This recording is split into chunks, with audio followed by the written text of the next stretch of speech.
there'd be plenty of newspapers with plenty of different people controlling them, so that there's a variety of viewpoint, and that there's a choice for the public. Not hate crimes. Yeah, no, we're not. And you shouldn't be trying to turn this into a subsequent media circus. Good morning, sir. How are you? Hello, and welcome to Opheads, the podcast that deconstructs the ways in which we as individuals accept, approach, consume, and process news media, and exploring where our opinions, perspectives actually come from. I'm Rachel Morrow, and I'm a filmmaker, writer, and producer that's currently living in Tasmania, but I used to be living in New York. And I'm Zeb Rogerson, living in Hobart. My name's Coward Huntington. I'm talking to you from not so sunny Berlin in my little cupboard, and I'm an author and illustrator and stuff like that. Nice. But I'm trapped in this fucking cupboard. I can't. There's no air in here. There's no air in here, but there's less and less air every day. It worries me a lot. It's very stressful. You should just put a hole in the wall. Moved to Hobart. I could move to Hobart, but I feel like still whenever you talk to me about Hobart, I spent so long telling people, like, I was like, oh, how's Zeb? He's moved to the woods. He's moved to the middle of the woods. And when I picture, even though I've been to Hobart, I know it's a perfectly normal place. In my head, when I picture it, it's still just a big jungle. It's like a big... Yeah, we live in a log cabin unit out in West Hobart. Full bush. Surrounded by all of the Tasmanian devils. Sending letters out to previous school principals. Yeah, Sue. I'm coming for you. Oh. Sue. We're going to bleep that out. Sorry, Sue. So, yeah, this first section that we're doing is just going to be us, like, discussing what we kind of already know about, like, our particular topic, and then we'll go away. We'll do our kind of week of research in our allocated sort of sections, and then we'll come back and discuss what we've learned. Yeah, exactly. So I think it's been probably a year and a half since I went back to Australia. And I usually try to go every year, but the topic that we're talking about, like, weirdly enough, I was like back in town. I've been in Berlin for like 3 years, so I was back for the bushfires wasn't a year at the and a start half of the ago, year. though. Yeah, it Oh was. well. It's Was nearly it? No, it the wasn't. end of the year. No, to it wasn't this even a year. year ago, actually. Yeah, it wasn't even. That was like right. that was January. Yeah, actually. Well, it feels like a year and a half. It feels like a year and a half since I've been home. I don't want to go home. Yeah, I think it will be a year and a half by the time I get back. But yeah, so I was back in town for the bushfires, kind of literally for the duration of them. I was sort of around. But obviously, Rachel, you were in New York at the time. Yeah, I was. I didn't come back last year, so I was kind of... This year.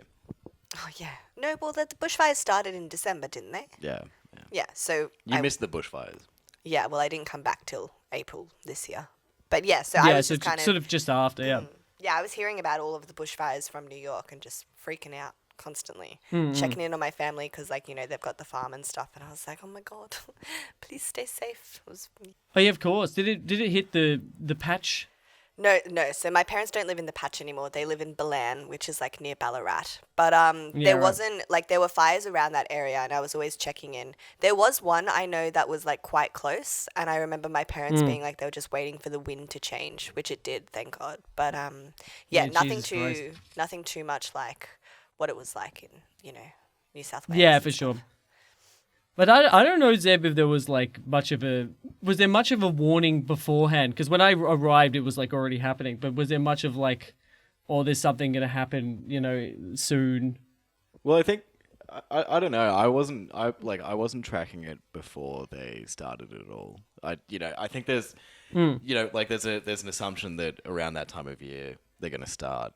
But I remember first day was the first day where I kind of realized how intense it was, I guess, like personally, was I was on my way to work, and there was a huge smoke cloud across Melbourne, which was still hours and hours away from the fire. Yeah. But then I thought that it must have been a factory fire or something huge, like times. But then it was coming down from New South Wales. Yeah, right. It was really fucking eerie. Like, I remember getting back and like because being in Germany, it was fucking winter. And usually I'm so excited to get those. Usually try and skip the winter, get out of the winter. And I got into Melbourne. I was like, it's just grey, and not just like grey, like it's an overcast day. It was eerily kind of yellow and creepy and weird. It makes and the sun look kind of funny and yeah. Yeah, and every day it's like things like that really shocked me at the time were just like how the weather is such a big factor to a natural disaster like this, and it's something like normally when like in the context, like I don't know, it's just weird to hear like the updates for the day. Normally when there's a natural disaster or like, oh, this is what's happened, here's who's dead. There it was like, we're hoping the wind's going to change, and there was something that I found really terrifying about that, because it's like, oh man, like this is completely out of our control. Like yeah, it's terrifying. I knew like those bushfires weren't like, even though I wasn't here to experience them, it just brought back like so many memories of when like the Black Saturday bushfires, which did hit the patch when I was still living there in the Dandenongs, and it was crazy. Like I remember we had like we were constantly on like evacuation like watch, basically. Like me and my sisters had to have like a bag packed and ready to go as soon as like the fires got too close. And I remember there was this one time where like from our kitchen window you could see the fire like on the other side of the ridge, because the patch is like a little bit of a valley. So you could see the flames on the other side of the ridge, and like all of the cars and all of our neighbors were like leaving. And my parents decided, no, we're not going to leave. We're going to fight for our house, okay. Which was ridiculous. And they were just like spraying their house with water and everything. And I remember me and my sisters like sitting in the lounge room with our bags ready, and we're just like, why are we not leaving? Like, this is ridiculous. That's mad. But then eventually we did evacuate, and we went to my grandma's house, which was nice. But your place was unharmed, wasn't it? Yeah. Yeah, okay. Were they just not leaving because they were like, oh, we'll be fine? Or was it because, like, no, we've got to prepare things? Well, it was more kind of like, I don't know, my mum is someone who like always prepares for the worst, so she really wanted to leave, but Dad was kind of like, we don't need to leave yet, like it's not that bad yet for us to have to leave, like they haven't told us that there isn't a way out. So it was more just they were kind of like wetting the house and everything to make sure embers didn't come over and like light anything on fire. If it got to the point where like it had kind of encircled the patch, then we would have left for sure, but it never got to that point that bad. How old were you then? That was like 2008 or... It was 2009. Oh, yeah, 2008. Yeah, I think I was 14 or 13. 13. Yeah, right. Yeah. It's crazy because I don't remember I remember hearing about it, but I don't remember... Because it went for a few days, and I remember hearing about it and being like, oh, that sucks, but like not really having much of like a... Like not having much of a personal connection to it, so it's just like, oh, that's a terrible thing to happen. But it might as well have happened in a different country. But it's so crazy to like think that like, you know...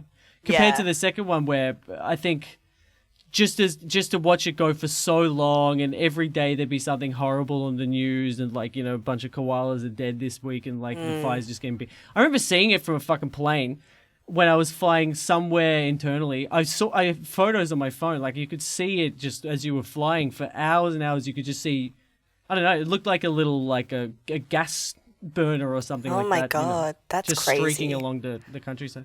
And we drove up to like, because since we were like, when I got back, my parents like, oh, we're going to go to Queensland. We're just going to drive through the routes where there isn't any fire. And I remember stopping through Dubbo, and we were staying in this like, I don't know, some central hotel in Dubbo, and we were out in the balcony. And like when we rolled in, it was just like, I don't know, just this cloud. The whole town was just this cloud of smoke. Like you get out the car, and it was kind of like if you were in Scotland in the moors and it was mist, except it was just smoke. And the fires were like a long way away. Like I want to say hundreds of kilometers, but maybe I'm wrong. But I think it was hundreds of kilometers away, and there was that much smoke. Like it's just, oh my God.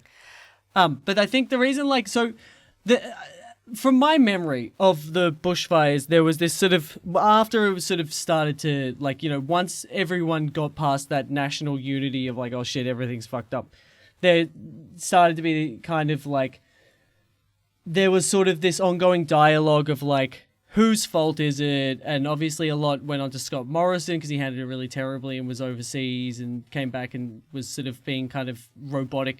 But then there was a lot of discussion about like, is it because of global warming? Is it because like no one listened to, you know, the report that was made after Black Saturday? There was a report about how we've got to take better be better prepared. And then on the other side, on the right, there was a whole bunch of stuff about like, oh, it's because of the liberal greenies won't let us fucking backburn and low grazing cattle. They're not allowed to graze anymore. And that's like, and also I think there was something, maybe I'm wrong about like, oh, there's a couple of young boys and they're arsonists or something.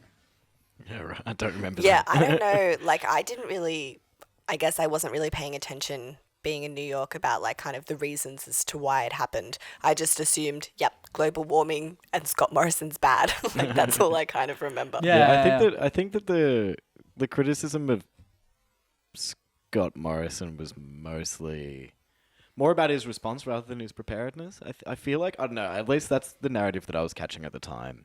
Yeah, right. I think it was really weird to come back, to be like fully in it and then to fly back to Europe and then hear the way people talk about it, because it kind of like, it made me sort of realize, like, I talk about, and this is kind of what this is what this first part of the show is about, is exactly the situation I was in with the bushfires, where everyone's in a bar or whatever and you have a few beers and you start talking about something that maybe you don't really know much about. And I had a friend here who was going like, actually, I wasn't there at the time, but I heard this, and it was like, oh, yeah, actually, so the Australian bushfires, it was actually because of the left wing wouldn't let them cut down forests, so that's why the fires happen. And it's the kind of thing that's like, not that I think I'd ever be on that side of the issue, but it's kind of like, he just heard that. He just absorbed that on social media, and it made its way to Europe, and that's kind of the way the dialogue kind of like was what it sort of turned into. And I think that's kind of like whoever you hear first, that's just what becomes the truth. Exactly. And I think like it made me realize, like I sit around all the time in bars and I talk about things and natural disasters happening in other countries that really like, maybe I've read the headlines, maybe I've heard sort of the vibe and I just sort of go with whatever my instincts tell me, like is the truth behind it. But yeah, it was weird to hear something that I kind of felt like a bit personally attached to talked about in that way from the outside, Right. Yeah, New York was different. I guess like everyone in New York was just kind of seeing it and just thinking, oh my God, this is horrible. But no one really kind of got into the reasons behind it. Everyone was just like, oh, it's Australia. Like, of course it's on fire. It's so hot there. Yeah. Like, well, that's a bit silly. But yeah, no, that was literally it though. Like every American that I would speak to, even like my closest friends would just be like, well, yeah, doesn't this happen every year? I'm like, well, no. Have you seen it in the media every year? Like, has it been this bad to reach America? Like, there's also, it's like this common, like, like this idea, which I get if you're not Australian, it's not going to be that apparent to you, but like, how big Australia is and how much of it is just sort of farmland and forest land. And so like how grand I don't know, like you'd see these people would be much more surprised when I'd be like, yeah, it's the size of like 3-4 times your whole country is just on fire. But a lot of the time in Europe especially, people go, oh my God, like what the hell? Like, this is not just a common occurrence. This is mad. Like this is really horrible. Like this is my understanding is we were listening to a lot of like when we were in the car and we were kind of more, driving through country towns or whatever, because we drove up to Queensland and back, and it was like we were hearing a lot of interviews, a lot of ABC stuff. And I remember there was, and I'm going to get this wrong, but this is, something that can be researched, but there was a fire like okay, let me try and collect. Okay, there was like a commission after Black Saturday that kind of like determined like how this could be avoided, that like outlined literally at the beginning of 2020 it's going to be a really hot year, so that's one of the years it's going to be a big focus, and here are some things you can do, something about like the way that we were storing like petrol or gas or something, and we can do this and we can do that, we have to do this and that, which was like commissioned by the government, I think, or something, and then largely ignored. So there was a sort of pre-warning literally for like the time and place of like, this is what you got to do. And I think that the government took in some points, but not the most important ones related to like fuel collection or not collection, like storage. right, okay. So the leftist point is the government mismanaged, was not as prepared as it should be, and it's global warming.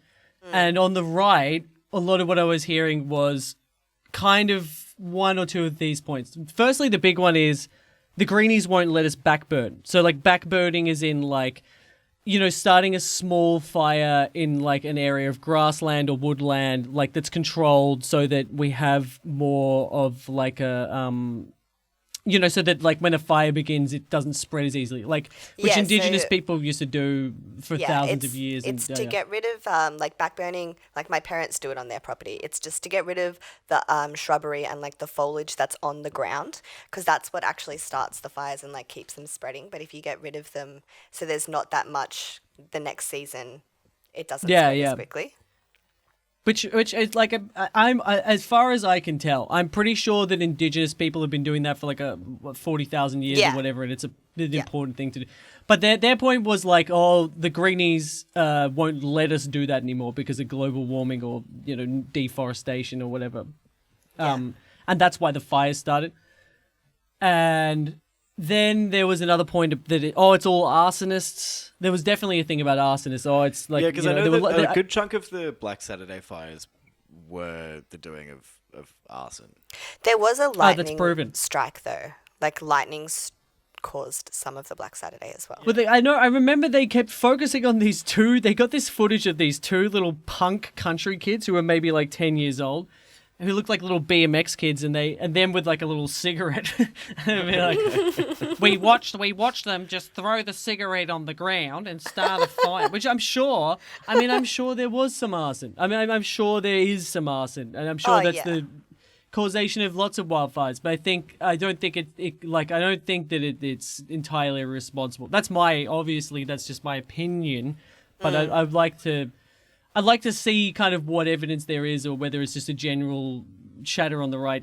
The other thing that occurs to me, and again, this is really just getting into the realm of like what I think, but I talked to some of my friends who are in like forestry, and their argument against it was that firstly, obviously, the greenies don't have that much of a sway over the largely centre-left, like Victorian government, and the sort of centre-right government of Australia. Like, there's not something that the greenies don't have that much power about whether we can't backburn. It's not in the greenies' especially in jurisdiction. regional areas, I think. Yeah. And the other point was that so like there was a difference between backburning and some other kind of burning. Like there's backburning and there's another kind of burning. Controlled burn-offs? Controlled burn-offs and backburning I always thought were the same thing.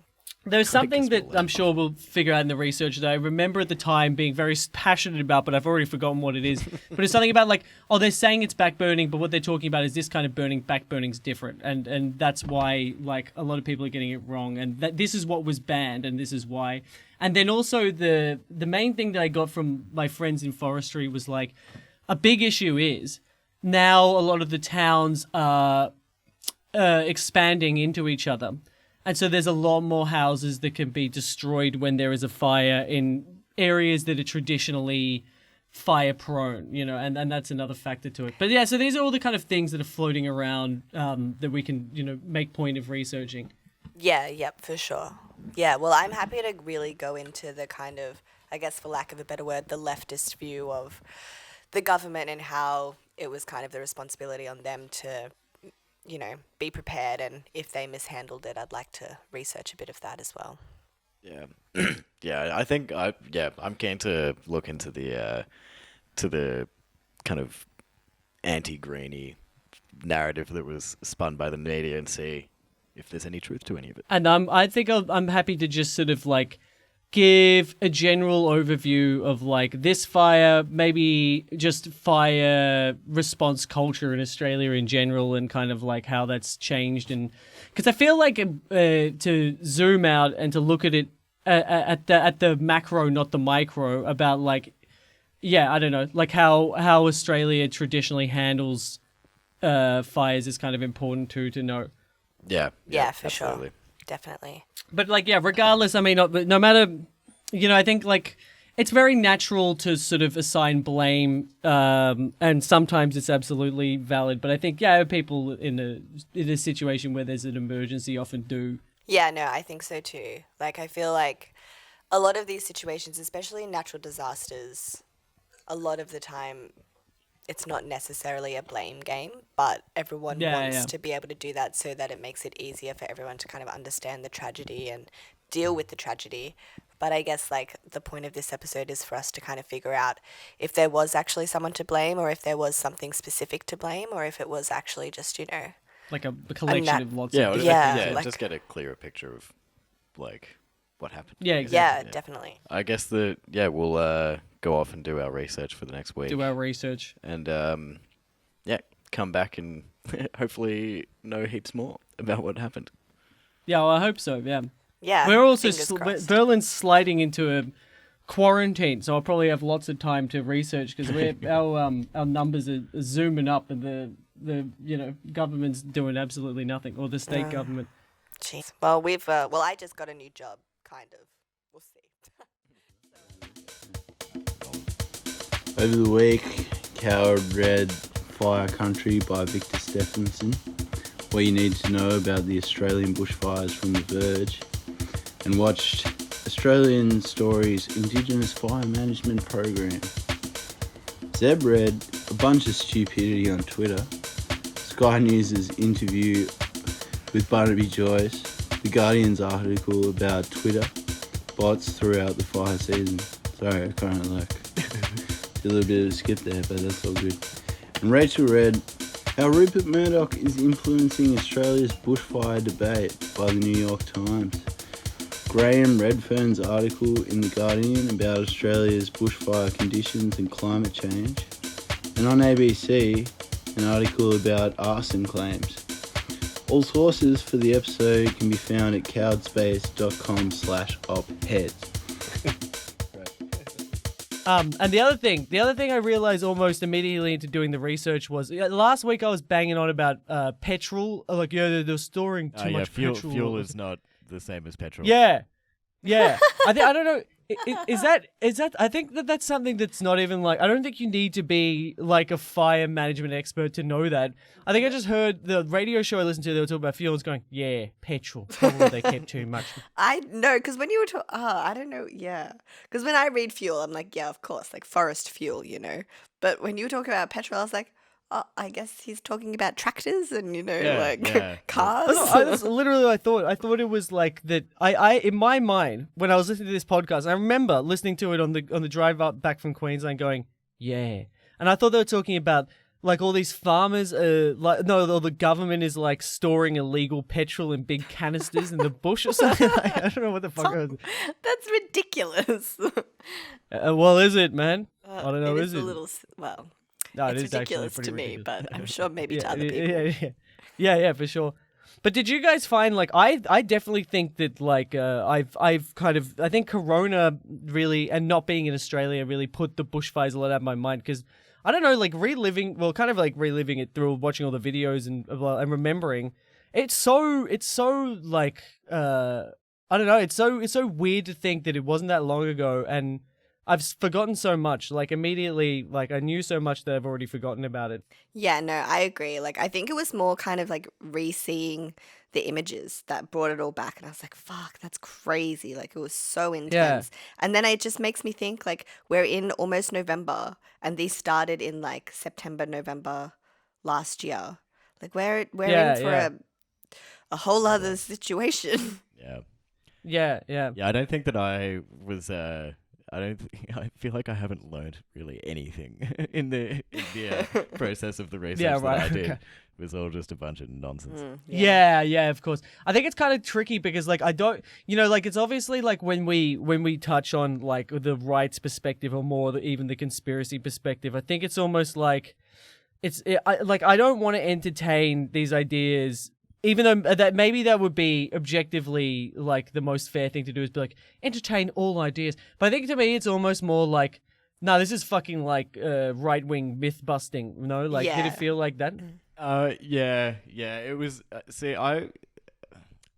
think I'll explain more when it's kind of my turn. But I think I found that you kind of it doesn't take long before you get to the heavy conspiracy side of it. I don't think like the kind of right wing. The more like mainstream right wing take on it is pretty minimal and kind of fueled by conspiracy theories as well. Yeah, okay, right.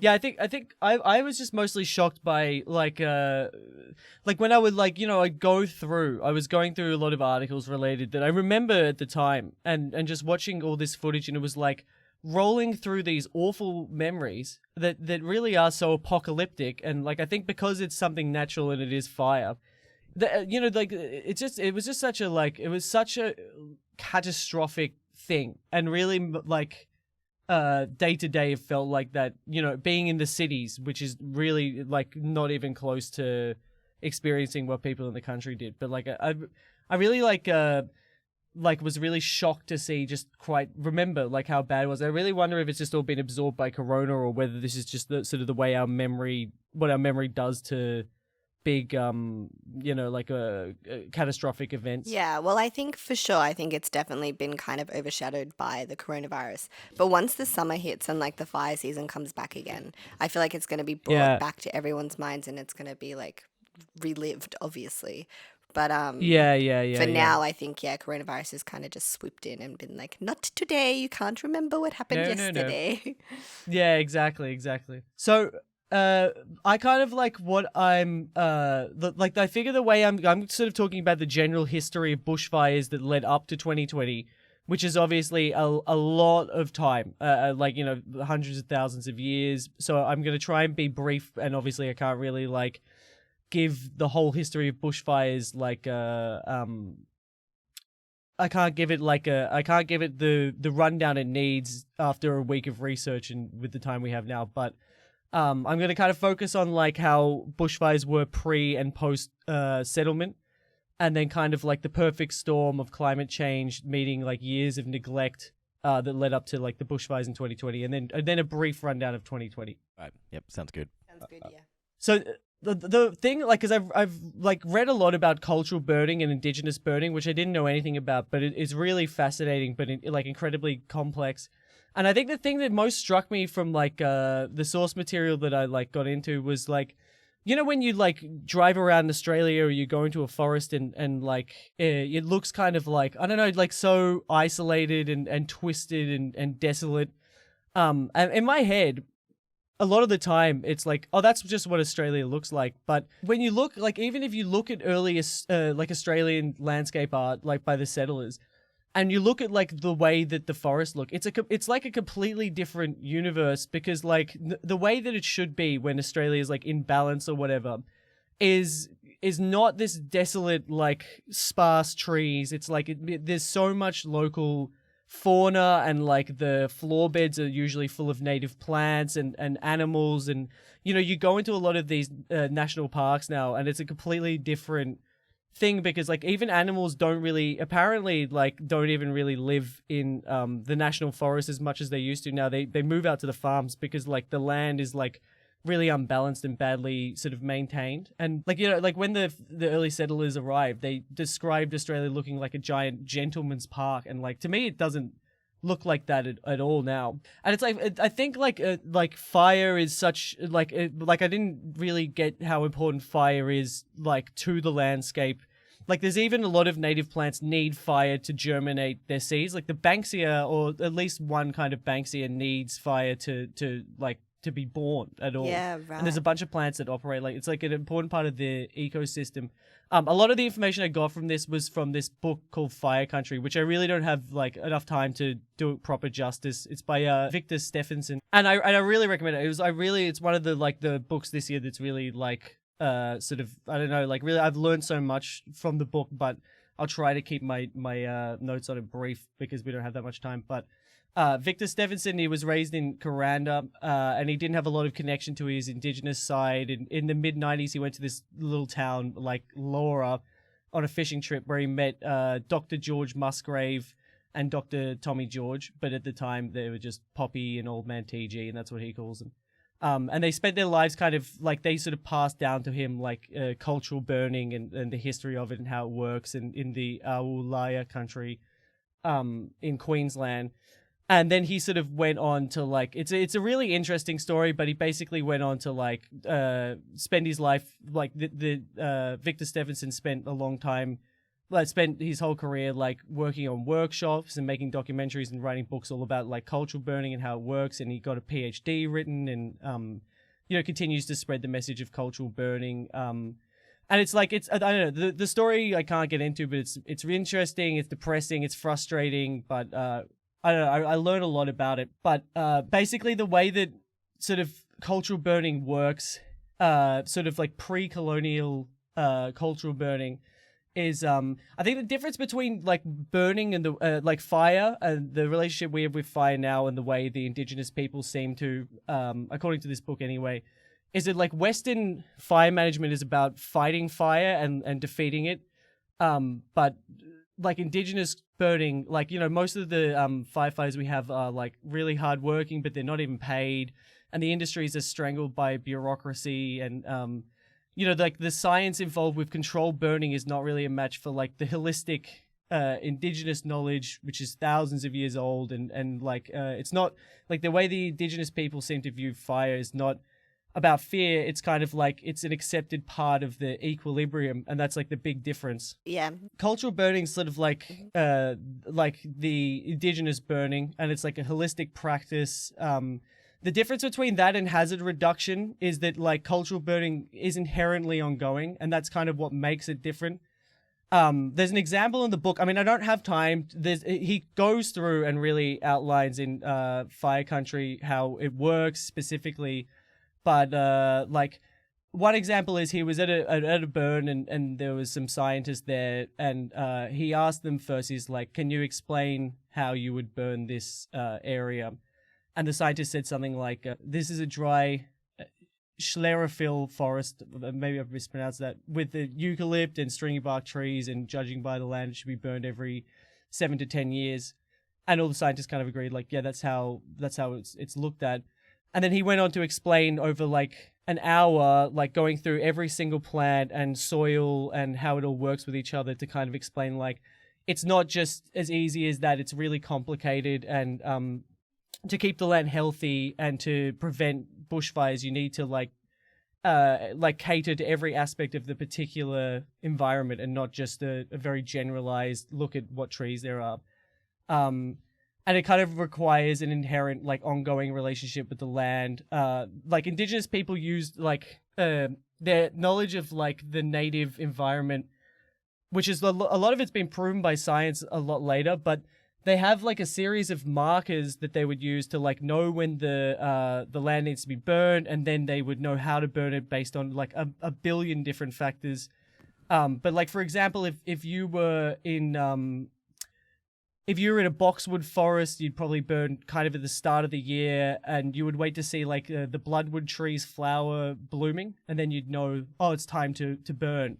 But then there's a number of like factors that could influence the way you burn it, like the color of the dirt, what kind of trees, where the trees are, natural barriers, like what kind of smoke to send the animals, and the whole process is kind of to keep the canopies alive so that the forest can continue. And in comparison, when he did his first like controlled burn, there's some government people picked him up and were like, "Do you want to do one?" They just drove out to a forest, and he sat in the back of a ute with a drip torch and a flamethrower and just sort of set fire to the area, you know. And that's kind of the inherent difference between the two methods of burning. Yeah, one's a bit more kind of observational and requires a lot more time. Exactly, yeah, and I think like like he worked for some time like with Parks Australia and with Parks Australia and other like environmental organizations for a long time. And he goes in the book a lot about like the bureaucracy and the red tape that prevents like and actively discourage lots of well-meaning people from doing their job properly. You know, he talks about like a lot of the bosses who like, you know, determine what time the burning is don't even go to see the burns. Like they're in office, you know, and they don't know what happens on the burn. They don't know what the result is afterwards, and it's not, because it's not done in a sustainable way, it's not actually helping the forest recover, which means not just that like we won't have, you know, a nature imbalance, it's also really bad for fire prevention. But like there's things like many government funding burning programs like get a certain date, and if they haven't burnt by then, they don't get the next round of funding. So whether or not it's a good time to burn, they just go, oh, we got to burn now because we want to get the funding, you know, so they just do it. And it's kind of irresponsible. According to him, anyway. I mean, I'm quite a little biased because I only read his side on it. But I would be more inclined to believe his side than some white people coming in and being like, no, we know this land better than an Indigenous person. So I think... Yeah, and exactly. And there's countless stories within the book of like how,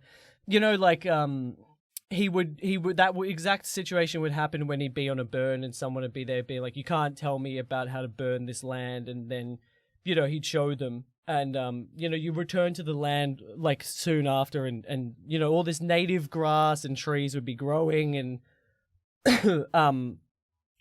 yeah, I mean, I don't have time to explain all of how it works and the history of it, but yeah, read the book. It's called Fire Country by Victor Stephenson. I think it's really interesting. Yeah, for sure. Basically, we've kind of spent a long time neglecting the land and like, cutting down like thousands of like cutting down like 1,000-year-old trees, and that's a big issue. And there's a bunch of stuff that we've done that kind of brings us towards 2020. Like from like it's in like reading just the one book, it's so complex, and like there's so many examples of stuff like that and how it works and different ways of burning, and like different soils require different management, and like it just shows me like how complex these things are, and like. It kind of, even though I don't really know, it can't be done by someone who just has a 9-to-5 job and comes home and watches the footy. I think that's like a direct quote from the book. And a lot of times it is. And there's a lot of people that are willing to kind of like, Indigenous people that want to have a connection with their land that are prevented from doing it. There's no reason to, like, because people are wary of fire, but yeah, I don't know. I mean, that's what I got from this book anyway. So coming to 2019, coming to like 2019-20 fire season. So I always thought it was just global warming equals the fires, but actually it's kind of like global warming created we created the environment through colonization, and then global warming was kind of like the spark. There was a 50-page summary of how global warming, and like I'm going from the premise that climate change is real. Like if you disagree with that, I don't really know what to say. That's I think what we all believe. Yeah, definitely. So the World Weather Association wrote this like 50-page, very scientific report. I just read the summary. I tried to read the report. I was like, I can't understand what's going on. But it's this kind of like, it's a fire weather index, and it's like a map of extreme weathers in the areas of intense bushfire. Yeah, I was reading about that too. Like I kind of, it was super interesting. Didn't really understand the science behind it, but in the article that I wrote, the way they summarized it, I was like, oh yes, okay. Yeah, it seems sort of like they sort of like make an index of the different factors that could like encourage a bushfire. From what I can gather from how like the overview is that like it kind of uses a series of factors. Yeah, I mean, kind of having a real vague understanding of how the index works. What I did get was like the likelihood of extreme bushfires has increased by 30% since 1900 as a result of climate change. Extreme heat is a factor, especially in 2019. There was extreme heat. Heat waves in 2019 and 20 would be 1 to 2 degrees cooler at the beginning of the 20th century. And so I think this is the difference, is like we may have had a heat wave, but because of global warming, now the heat waves are hotter, if that makes sense. So even if there was an extreme heat wave of that level, it would be 1 to 2 degrees cooler. Yeah. There's no parallel for how dry the land was ever compared to 2019.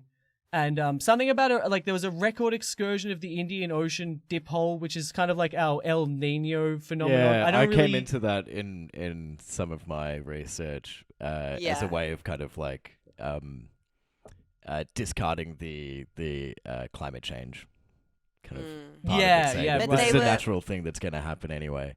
Because there's a La Nina happening right now in the Pacific Ocean. Yeah. And so I was like just researching by myself like a few weeks ago when this was announced. And so because Australia is situated where it is, we are the the people that are going to get climate change the first. And so the fact Yeah, that we're right. having a La Nina and we had an El Nino last year is like a direct result of climate change, like the fact that they're so close Right, together. right. And the way that El Nino affects the heat and La Nina affects the cold. And yeah, it's hard to explain, but basically El Nino causes bushfires, La Nina causes Yeah, right. like precipitation and like growth, and then paired with El Nino, it's a bad mix basically. I don't know. Yeah, how well, to prove describe it, prove it, bro. Prove it. That's a little spoilers for Zeb's research. Yep. Prove it, bro. So I'll give it kind of as brief as I can with, like, obviously I don't have time to do a respectful, in-depth overview of the bushfires, but I've tried to do my best to kind of condense it without being, I don't know, like cutting through people's traumatic, like, you know, people lost so much. But starting in September, in a range of areas, more than 100 fires burned across New South Wales, also in eastern and northeast Victoria. Large areas of forest burned out of control for 4 weeks, taking lives and threatening towns. Fires also struck Adelaide Hills and Kangaroo Island in South Australia and also parts of the ACT. Queensland, WA and Tas were also mildly effective. In November, the fires encroached on Sydney's outer border, causing a declaration of catastrophic fire danger, which brought like an extra push for like crisis attention, which I think there was a lot of backlash from the farmers being like, oh yeah, well now it's fucking with the cities. Of course, it's like, I mean, it was obviously already catastrophic, but that really like pushed it to the next like stage of response. Yeah, like I'll leave Scott Morrison to you guys because I think you'll probably touch on him. But yeah, I mean, he was on holidays a lot of the time, and there was a lot of backlash about the way he held it. It was a little like I don't know, not very sympathetic. His thoughts and prayers, mine. Yeah, exactly. The flames, like, it's some of them, like, I just forgot, like, watching this footage again of, like, the firefighters and what they were going through. It's like, there's flames that are, like, hundreds of meters high. You know, there's all these, like, charred remains of towns. I saw so many pictures like that, and all the dead animals. There were so many stories of, like, you know, whole fields of animals just being burnt to crisps, and, like, all of, like, the first-hand accounts, I've got sources for them. Some really good ones the ABC did, and like everyone kind of says the same stuff, just like, oh, it's like going into hell, and I thought I was gonna die. And the firefighters, who were mostly unpaid, were there every day, and you know, like it was just like it's just really like it was so awful. Like, and you watch that footage again, you remember. One thing that like stood out at the time, I remember being reported on a lot, was on New Year's Eve. A couple of towns, one of them was Malakuta, was like completely destroyed, and there was all those pictures of like those horrible images of people sheltering by the sea to stay safe on New Year's Eve, and with the red background, like everything was just completely red.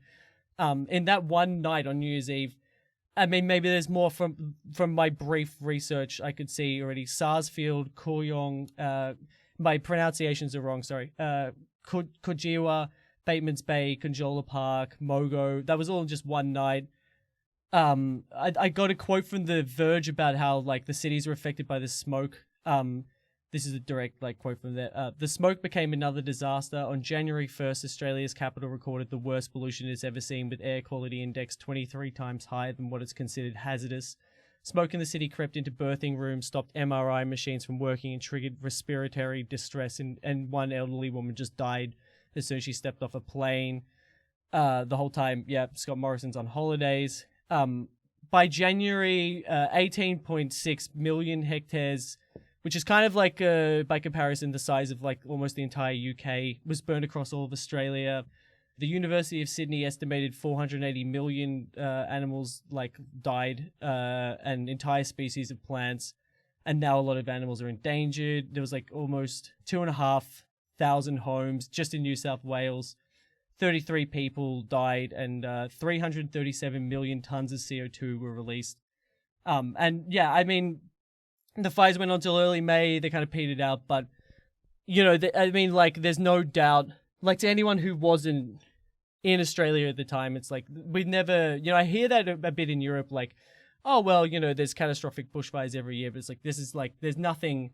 None of like the recent bushfires around the world have come close to how catastrophic this bushfire was and how horrible it was. And Yeah, I mean, it's just, Yeah. it's weird to look back at this stuff and just see how fucked up it was. And indigenous communities were some of the worst affected areas, as well, which is it's just all terrible. Like, Yeah. It's so, God. It's just so overwhelming to like read and see the statistics, and you're just like, what the hell? Like, yeah, exactly. So that's the shortest like history of bushfires in Australia I kind of could put together. I am interested to see, because the right wing, I'm very skeptical of, obviously, and I'm kind of interested to know like what are the points and what does it have to do with burning and yeah, I'm interested. Well, the two main kind of theories that I could find, which I should probably say straight off the top, that it was actually quite hard to find any real media outlets talking about it, any of the more right like anti-green sort of things. So I ended up like delving a lot into Twitter. That was like the main place that I found a lot of shit. So the 2 points that most people were talking about was the Greens kind of like hazard reduction policies made it extremely hard the Greens hazard reduction plans mean that people are unable to clear up like dry vegetation, like all of that fire fuel, as well as putting fire breaks into would be falling into disrepair and making it really like harder to fight the fires once they began. You know what I find always so interesting is like when they talk about the Greens, but the Greens are responsible for dictating they are not fire in power. policy. Yeah, they're not in no, power. they have no say. Yeah. Like what? But I do think what's weird is if I've understood hazard reduction, burning, and what the difference is, like I did read some stuff like that in the book, and maybe I've just misunderstood it. But like in the book I read, there was a lot of talk about how like like the government, there's a lot of national parks where they do prevent it, but I don't know if it's necessarily the same lens that the right are looking through. In hazard reduction like includes a lot of other kind of behavior as well, in terms of like adhering to total fire ban and like having like fire emergency plans for like people in these areas. There's like a whole other section that's not just like backburning and control burn-offs that I think, from my idea, the right wing are probably being like, it's everything, Yeah, right, okay. It's like I'm not allowed to have a campfire or something. Yeah. But then I also remember there was a lot of discussion at the time about people go, which I tried to talk about the last one and already lost the argument, but all the hipsters like us were going, it's not back burning, okay, it's hazard reduction burning. So that's the first thing you've got wrong. I remember that being billied around a lot, which is, obviously true. Yeah. Yeah. The first official talk of hazard reduction, like the Greens being responsible for poor hazard reduction policy, was from Sky News interview with Barnaby Joyce, who is like the ex-deputy PM. Yeah. Colourful character. Yeah, and so he's a real country dude. He's the member for New England, which was like affected in the fires, and he jumped on Sky News and said that essentially that the Greens like unchecked conservation measures meant that they would rather save animal habitats than creating like the safest kind of like conditions for a fire outbreak, and then saying, but those those animal habitats were going to burn anyway. I think that a lot of the like that side of the debate, the kind of anti-Greens thing, was just a way of kind of like right-winger conservative like political assigning some blame. Yeah, just using it as like weaponizing it for the sake of like going against like the Greens. Yeah, so in that interview he pretty quickly starts just talking about like the Greens like anti-coal policies and how like that would not change the bushfires at all, which I mean is in that moment I think is quite irrelevant. For sure. Yeah, right. You don't need to bring up coal when we're talking about bushfires. Yeah. They It's a both natural, burn. like, I get disaster. Like, do you feel like that any part of this is kind of also to distract from like the anti-Scotty stuff that was happening at the time? Yeah, well, I like doing the like reading what I was reading. There was no mention of Scott Morrison at any point. Right, it was all anti-green, and anti kind of climate change, like believers or activists. Sure. The other main theory that I found was that arson was the arson thing. Like there was an article. Yeah, I'm interested in this. Yeah, there was an article written by the Australian, which I couldn't read because it was behind a paywall, and I didn't want to. I couldn't afford to. I didn't want to give them any money. And that was that. They broke the story that there was, I think it was 183 people had been arrested for arson, like around the bushfires. And so, if you go onto Twitter and look up hashtag arson emergency, you'll find like the kind of like highly conspiratorial side of the whole like bushfire debate. Oh, really? I thought it was more like it's just dumb kids starting fights, because I think a lot of fires are actually, started by people, but I don't know if it's necessarily arson. But I know there was some arson cases for sure. I'll get into that later. Yeah, Okay, all right. yeah, I'm sure that there was, but it is hard to kind of like. I guess that's the thing with all of this shit. It kind of takes away from the relevance of like when it actually does happen. It becomes a lot weaker. Yeah, sure.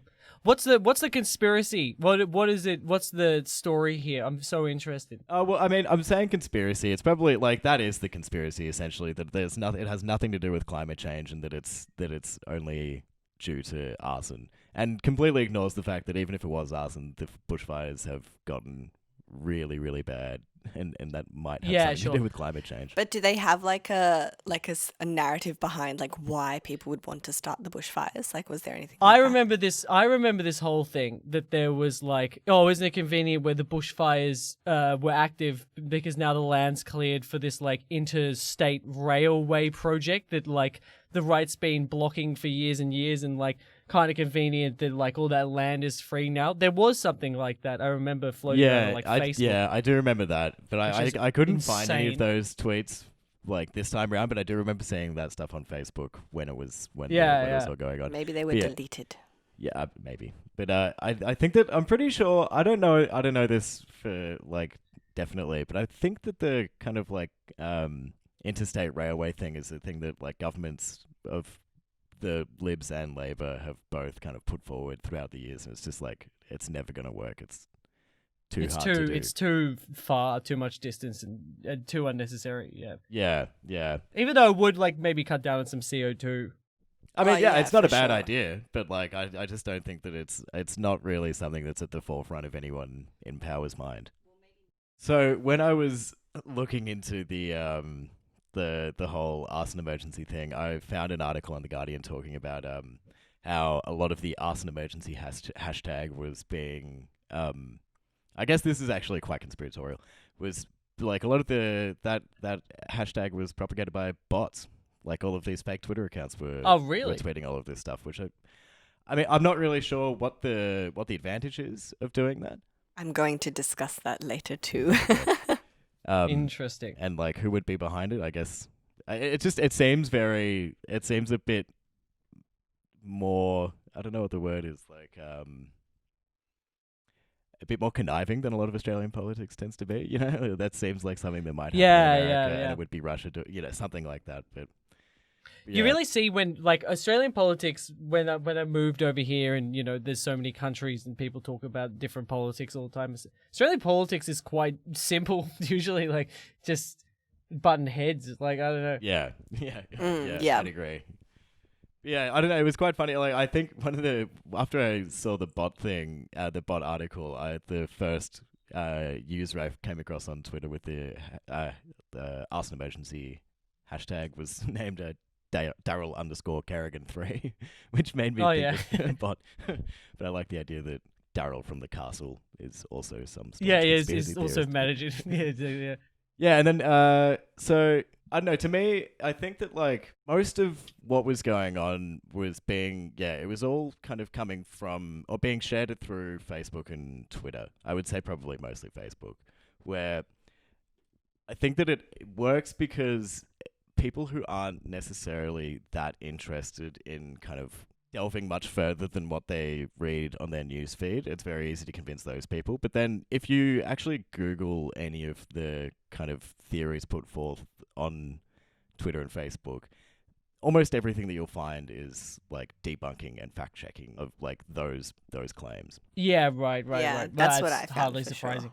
sure. Yeah, but I thought it was interesting and kind of scary to see how much of that we saw on Facebook, but then how easy it was to debunk it all. Yeah. And the fact that there was that many people who weren't doing that at all. I can also imagine that, like, I'm sure that there's I remember, like, there was a divide between people from the country who are actively affected and continuing to be affected because the land's still fucked up, tourism is fucked, and so much of the media attention was turned onto like the cities and like I remember going to like a march or whatever, and there was a bunch of people from the country being like, just come down and help with the fires. So I know that there's a lot of people that are really angry, and obviously when you're looking for a reason for like, why did the fires happen, and there's someone you can point the finger at, maybe it feels a lot better, Yeah, well, I think so. And also maybe that's my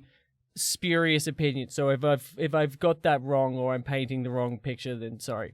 No, well, I think that like, and this is very much just my opinion, but I think that what happens is like, and I think you can see the same thing happening with COVID, where say like that Australian article was retweeted by Alex Jones, and there was an InfoWars article about that, which I didn't bother reading, and then Avi Yemeni as well, who's a pretty obnoxious figure in Australian right wing, like kind of fringe commentary, and I think that like people can, I think that these guys use it in that sort of grifty way where you can appeal to someone's kind of immediate painful situation and then use like and then gain an audience with them by pointing fingers, and then use that audience to then push your shitty politics. So yeah, I think like if you find someone who's like really upset and really hurt by something, they need someone to be upset about it, like and then you watch a Yemeni video about it, saying, oh yeah, it's the greenies or something like that, and offers a relatively simple, and it's like an apolitical moment for you, but not for the people that are, kind of like on the other side of it. Yeah, I think sure. it's like demonstrably like this is the way that people grieve or use their anger, like a lot of the time, But I feel like this is kind of, we see this in politics all the time, like in every election, in every kind of situation. The opposition is always going to put out those ads being like, are you mad about this? Well, the coalition are going to do that. And like, it's always that but I think that propaganda. With people who are like who aren't actively political figures. So, like if you saw an ad from the Liberals doing that, I know what you mean. Yeah. You would kind of understand the political context that you're hearing it from. Whereas if it's something like Avi Yemeni or Alex Jones, I suppose, if you don't know who Alex Jones is, you'll just see someone who's angry on your behalf. And so like, because if you're hurt by it and you're like a progressive person, you see a Liberal ad saying like, it's because of the greenies, then you're still going to be like, I understand that's the Liberals who are trying to sway me. But if you don't have that context of understanding that someone's trying to score, like win you as an audience, I think it's a bit more dangerous in that. Yeah, in that sense. Totally. Yeah.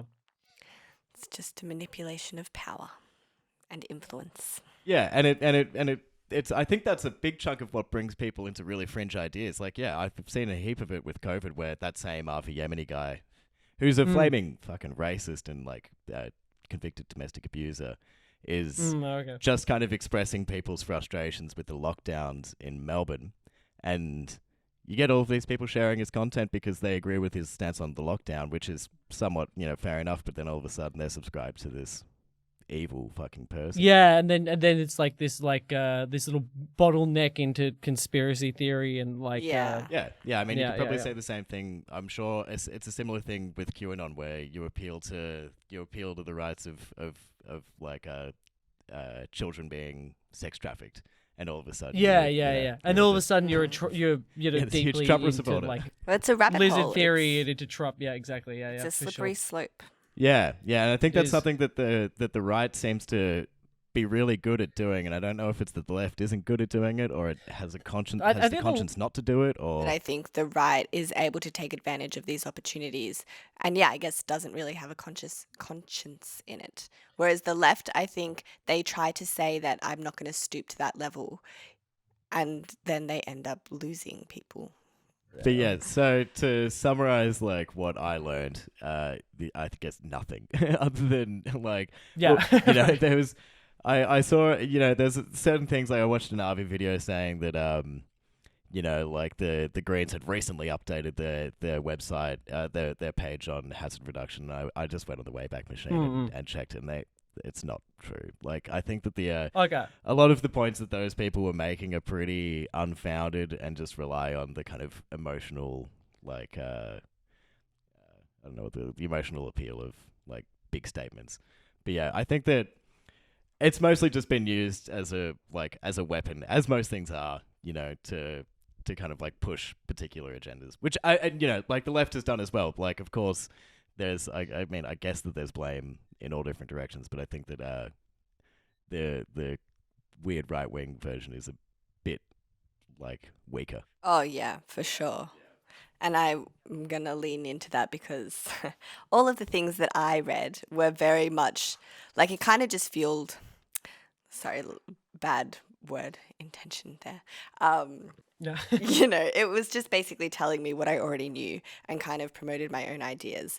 But I guess I got a lot of. I think it's good to have, like, I think a good thing is to kind of, like, to back up our opinions with research, Yeah, exactly. Which I did. Like, I researched. I got a bunch of stuff from, like, the ABC, the Guardian, and, like, there was an interesting article by the New York Times, which I'll get to in a second.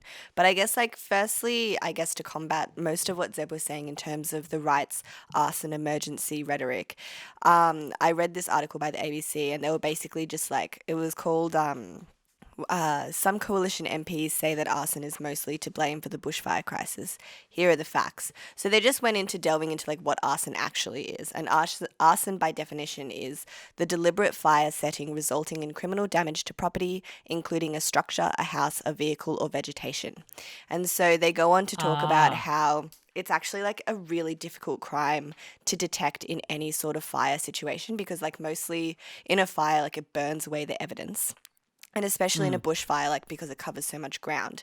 And then so they were basically saying that it was hard to determine whether the bushfire season was actually caused by arson or if it was caused by, like, other human interference, like reckless or accidental behavior, like meaning, like, butting out a cigarette or just, like, having a fire in a bush on a total fire ban, I think that the thing that's interesting about that definition is, like, if someone lights an irresponsible campfire, I guess that's arson, but when people on the right talk about arson, it makes it seem like someone deliberately is sort of sitting down with a lighter and burning a tree, because they're angry.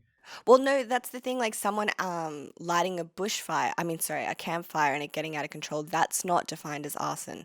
Like, that's defined as accidental, like, human interference, basically.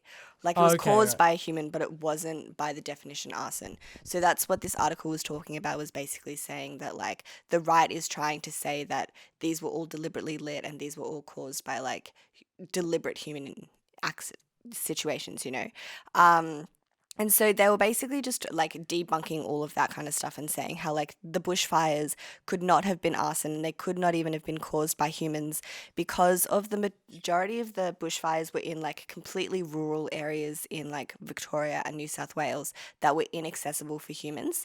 And usually arson or, like, human-lit fires occur close to housing areas and, like, communities and stuff. So the fact that these bushfires were so far away from any people at the beginning, like, just proved that they weren't caused by people anyway, that they were mostly caused by lightning strikes in, like, dry thunderstorms, which were happening during the heat wave, which was a direct cause of climate change. And so there was just, like, all of these people in this article that were just basically contradicting themselves. Like, the Victoria Police apparently had, like, sent out statements saying that, yes, there was, like, 183 people had lit fires, but that was in, like, a really long period of time, and it was over like 2 fire seasons or something like that. And then they contradicted themselves then, saying, this is a quote from the Victoria Police spokeswoman saying, there is currently no intelligence to indicate that the fires in East Gippsland and Northeast have been caused by arson or any other suspicious behaviour. So it's just kind of like all these people going back and forth and not really saying the right things, especially in the Morrison government. And so, they were just kind of making it very confusing. But at the end, they kind of talked to this professor from the University of Tasmania, which they basically just said to try to criminalise the crisis as being caused by arson is completely irrational, and it underplays the facts that the reason this fire crisis was so dramatic was because the climate and the drought-driven event of heat waves and extreme winds caused the extremity of the fires, basically. That kind of just like debunked the whole rights idea of like, it's arson, like it's all because of like people setting fires. Like, yeah, people can set fires, but it's not necessarily the cause of how big the fires got, you know. It was obviously because of the fuel and everything that you kind of stated in terms of climate change and just, you know. But then how I guess that was like propagated throughout the media was like, as Zeb was saying, through bots, which I read a really interesting article where it was by the New York Times, and it was entitled How Rupert Murdoch is Influencing Australia's Bushfire Debate. And it's by Damien Cave, and I really found this like super interesting, and I was like, yeah, it makes so much sense. And he was basically just talking about how Rupert Murdoch run newspapers throughout Australia were perpetuating this arson as the cause of the fires, and then kind of like, scapegoating the greenies for that, because a lot of like, I guess this is what I got from it anyway, like a lot of independent run publications and stuff like that are usually leaning towards the left, whereas like Murdoch run newspapers are usually leaning towards the right. Not, so there was kind of like a lot of stuff going on about that, but there was actually a study done by doesn't say where the study was done by, but it was done into News Corp, which is the largest media company in Australia. And the study found that online... Owned by Murdoch. Yeah. The study found that online bots and trolls had been exaggerating the role of arson in the cause of the fires. And it showed that the bots had actually previously posted support for President Trump in other conservative like media outlets that were run by Murdoch as well. So it's just, the world is more... simple and more depressing than you think, isn't it? Like, yeah, exactly. Yep. It's like when I was reading this, I was like, this is not a surprise, but it's also like, God damn it. Come on, guys. It's just crazy, man. That's mad. It was ridiculous. And then it was basically, they were just saying like that in any Murdoch-owned paper or like publication, if you just search anything to do with climate change, like you just type the words climate change, all these editorials and all these opinion pieces come up being like how it's all about like radical climate change, protesters are ruining like your Sunday afternoon, and then how like it's all perpetuated by the greenies in Australia. And it's just like no one is addressing climate change in any of these publications, and they're all just kind of like putting it as like an I guess like a human issue. Like it's how people are reacting to this idea that's the issue, and not climate change is the actual issue, you know?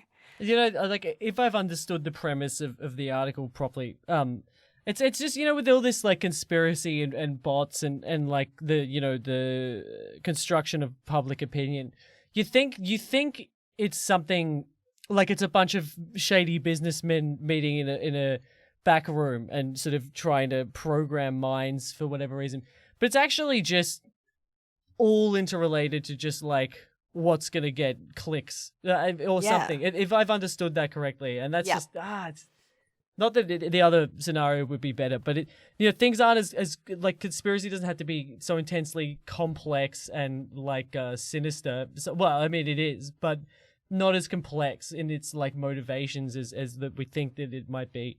Yeah, no, I agree. It's just so ridiculous. Like it's all, and like I guess this is with anything, but it always just comes back to money. Like, of course, these clicks are going to get like advertising revenue and make that Murdoch man some more money. So that was just very depressing. But then I guess I was reading and I read like a Guardian Australia article which talked about, your fire weather index, which I thought was really interesting, but you kind of explained it really well. But I guess like the only Well, thing if I explained it correctly, I don't know. you did well, because I didn't really understand it. I summarized it as being like an index, which was like a way to predict the severity of fires. So by combining like wind speed, relative humidity, temperature, drought, and flammability of the fuel, which is like, forest, shrubbery, and that kind of stuff. And not petrol. And not containing. actual petrol. No. Secret underground gasoline in the middle of the eucalypt Which was forest. planted by the greenies, obviously. Yeah, well, come on. And so, it kind of was just like talking about how there was a 30% increase of the severity of bushfires since the 1900s due to human-caused climate change.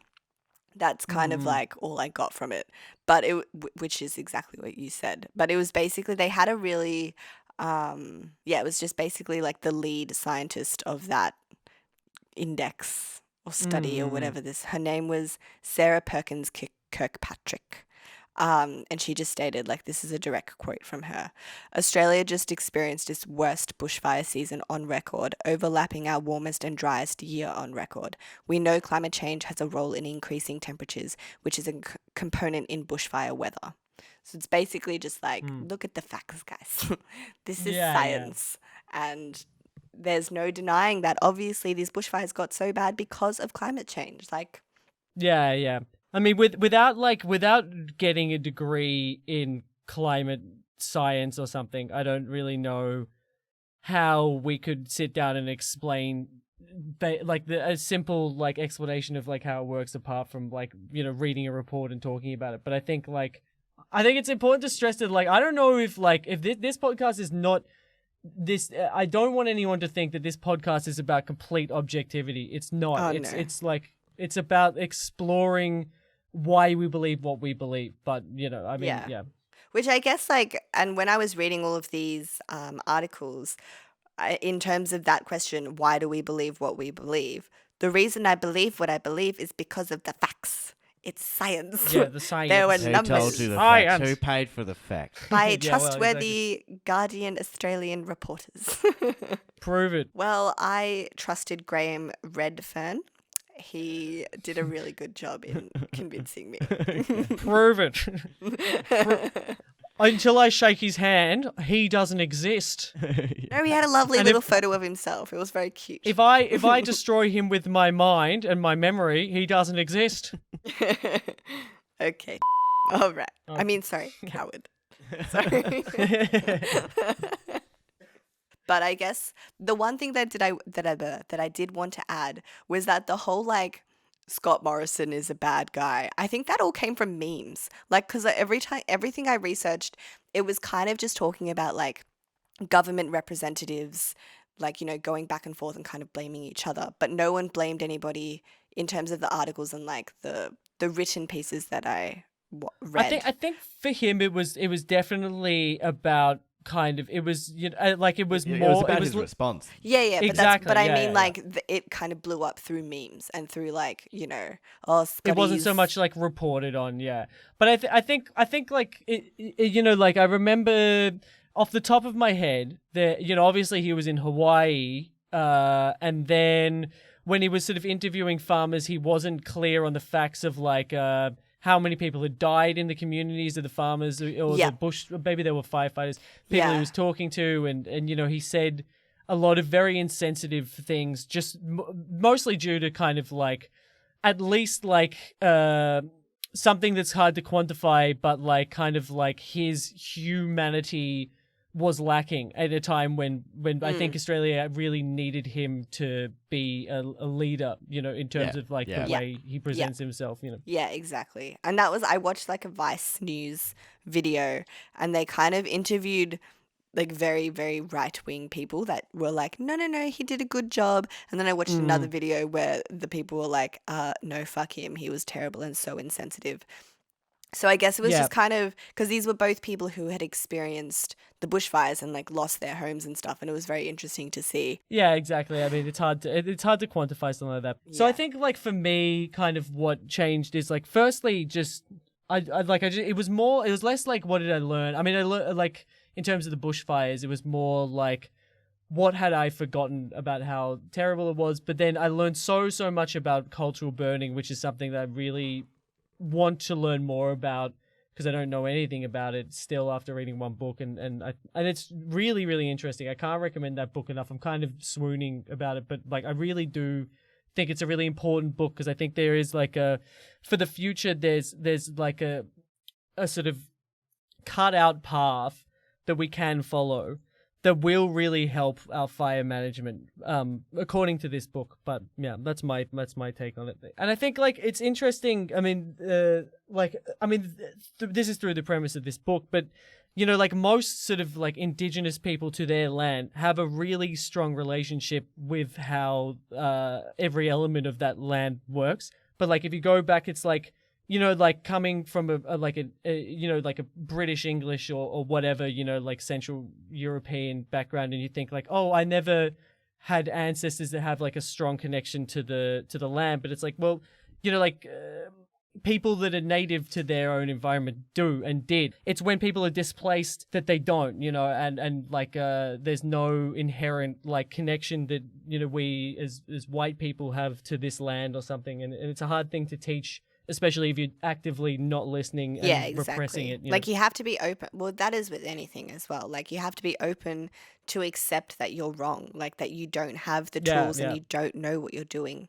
Yeah, and in the macro, it's in our best interest because we'll all die. But in the relative micro, it's not in our best interest because you know, what are people going to do? Like move somewhere else and shut down the cities and, you know, decolonize. I mean, we should do it, but it's a hard thing to kind of manage. But I think there is a balance that we can meet between Western science and like indigenous practice somehow. Yeah, definitely. You know, I think, again, it just needs people to be, the people in power need to be open to that and are going to be willing to listen and actually do something about it, you know. Good morning, sir. How are you? Hey, okay, thanks.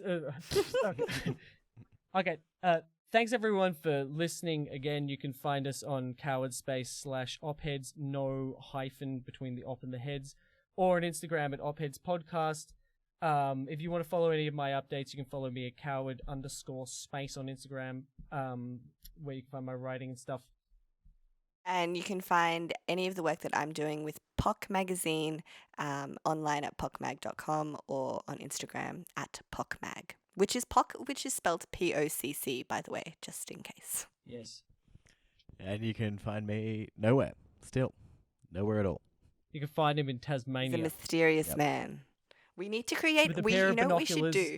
We should, and we maybe have said this last week, but we should create like a really mysterious air about Zeb. Like no one understands who he is, what he does, or like he's just this. I don't think we need to create one. I think there already is. There already is one. He's already an international man. Don't worry. There's no need. That's true.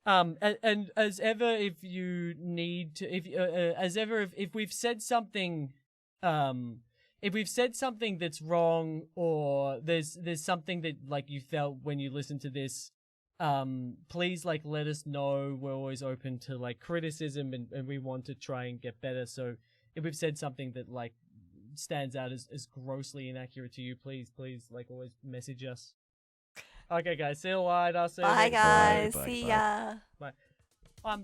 Quickly.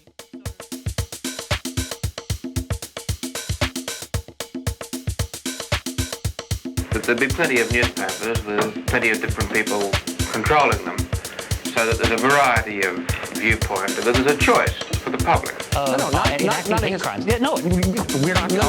And you shouldn't be trying to turn this into a subsequent media circus. Good morning, sir. How are you?